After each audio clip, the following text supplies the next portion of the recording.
ऐसा क्यों किया सरकार ने? 2.25 से 4.25 पे क्यों मानी सरकार? ऐसा तो नहीं है कि समाज सरकार में सारे समाज सेवी बैठे।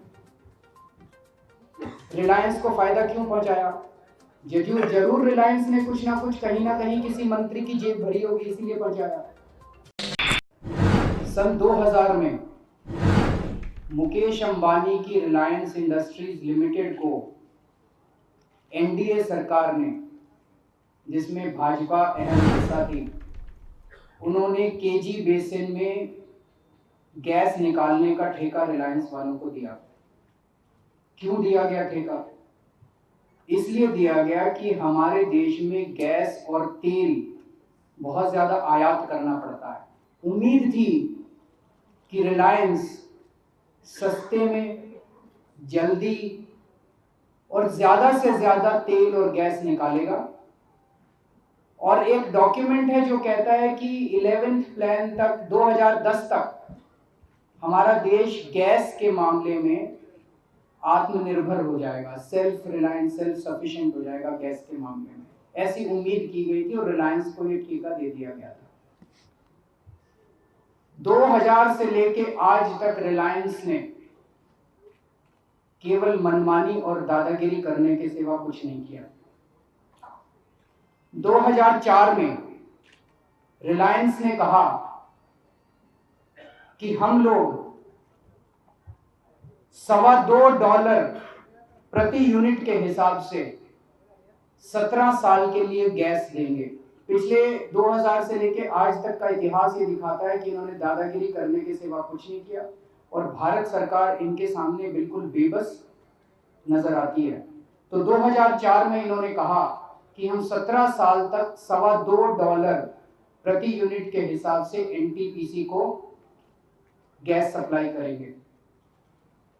लेकिन इनकी मंशा ही खराब थी। 17 साल तो दूर था, 2 साल के अंदर ही 2007 में इन्होंने कहा नहीं हम नहीं देते $2.25 में, हमें तो $4.25 चाहिए।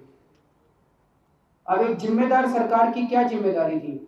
एक जिम्मेदार सरकार को उनको कोर्ट में घसीटना चाहिए था या उनका कॉन्ट्रैक्ट कैंसिल कर देना चाहिए था।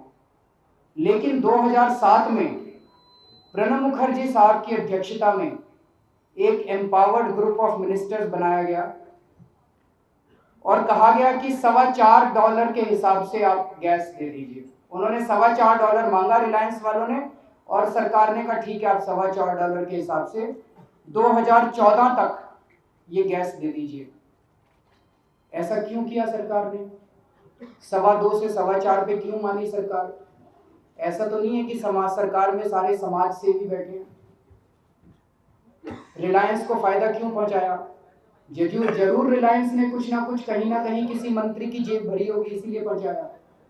लेकिन 2014 तो अभी आया ही नहीं है। 2010 से ही रिलायंस ने दबाव डालना चालू किया कि 4.25 नहीं, हमें तो $14.25 चाहिए। $14.25 के हिसाब से आप हमें गैस दीजिए, हम आपको गैस देंगे। अगर $14.25 प्रति यूनिट के हिसाब से गैस ली जाती है इनसे, तो गैस से जो बिजली बनाई जाती है वो आज मोटे तौर पे ₹3 यूनिट के हिसाब से बनती है, वो ₹7 यूनिट हो जाएगी। लोगों को बिजली ₹7 यूनिट के हिसाब से देनी पड़ेगी। देश के अंदर जो खाद बनती है किसानों के लिए, उसके दाम 2 से 3 गुना बढ़ जाएंगे। इसीलिए जयपाल रेड्डी जी ने कहा कि हम आपकी बात नहीं मान सकते, हम आपको $14.25 नहीं दे सकते। जयपाल रेड्डी जी ने एक नोट बनाया, उस नोट की कॉपी अभी हम आपको देंगे। उस नोट में उन्होंने लिखा कि अगर इनको $14.25 दे दिए तो देश को 45,000 करोड़ रुपए का नुकसान होगा और रिलायंस को 45,000 करोड़ रुपए का 2 साल में फायदा होगा। तो जयपाल रेड्डी जी ने कहा कि इनको ये नहीं दिया जाना चाहिए और उसकी सजा जयपाल रेड्डी जी को भुगतनी पड़ी। उनको मंत्रिमंडल से हटा दिया गया। इस तरह की वायरल वीडियोस और देश और दुनिया की तमाम बड़ी खबरों के लिए जुड़े रहें अंधभक्त के साथ।